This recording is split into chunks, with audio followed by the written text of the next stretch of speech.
So yan, buhayin natin mga kamekaniko. Yan, hawakan lang natin kasi medyo mabuhay.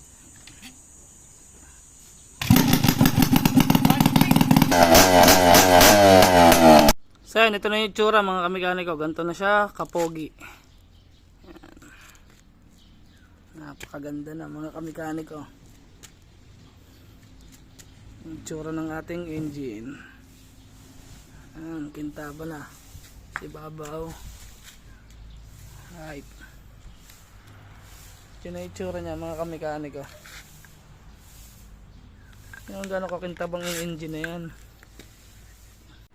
So mga kamekaniko, ngayong araw ay samahan nyo ako at tayo ay magbubuo ng makina nung nire-restore natin na X4. Yan, X4 na item, yun yung binubuo natin. So yun na rin nga, nalinis na natin, napinturahan na natin yung mga crankcase. Di ko na napakita sa inyo. So ngayon naman ay makikita ko na sa inyo yung natapos nating pinturahan, tsaka nalinis natin yung mga pyesa niya, tsaka crankcase. So yun, pakita ko sa inyo. So yun mga kamekaniko, ito nga pala yung pinturahan natin crankcase. Yan, hanggang loob yan ay may pintura mga kamekaniko. Yan, excuse me po. Yan, ito naman yung nalinis natin na crankshell. Yan, ganda siya kalinis. Yan na yung mga gasket nya, tsaka yung isang pyesa nya, yung mga makina, sa loob ng makina. Yan, ito yung mga gasket, quality na gasket mga kamekaniko, tsaka ng oil seal. Yan, black. Hindi na nga pala tayo nagpa-rebore mga kamekaniko po, kasi maganda pa. Ito lang yung pinalitan natin, mga bearing nya. Yan, yan, maganda rin siya mga kamekaniko. So ngayong araw ngay bubuuin natin yan. Ano, napakaganda ng ating gray paint dyan mga kamekaniko. So yun nga mga kamekaniko, ngayong araw i-update ko kayo mamaya mga kamekaniko pagka natapos na nating buuin at pagka naandar na. Yan, update ko kayo mga kamekaniko, parang ganito lang yan.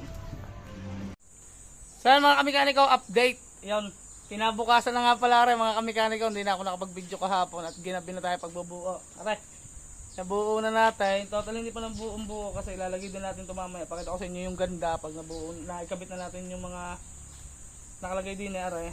Saka yung cover dito. So yan nga, ari nga yung update ko sa inyo at ari na-andar na rin. Yan, kita nyo may swero na, may tuti, saka gasolina, unleaded. Yan. So pakita ko sa inyo na na-andar na siya. Yan. Medyo malamig-lamig ng konti pero kanina pinandar ko. Ayan. Pakita ko sa inyo na andar na mga kamekaniko. Medyo maingay lang kasi naka-elbow, yun o. Naka-elbow. Kaya medyo maingay mga kamekaniko. Saka pakita ko sa inyo na nagana yung kanyang tuti pump bago natin ilagay dun sa chassis na tinapos natin. Sa chassis yung sa binubuo natin na X4. Ayan, bago natin ilagay. So pakita ko sa inyo na paandar rin natin. So yan, buhayin natin mga kamekaniko. Yan, hawakan lang natin kasi medyo mabuhay.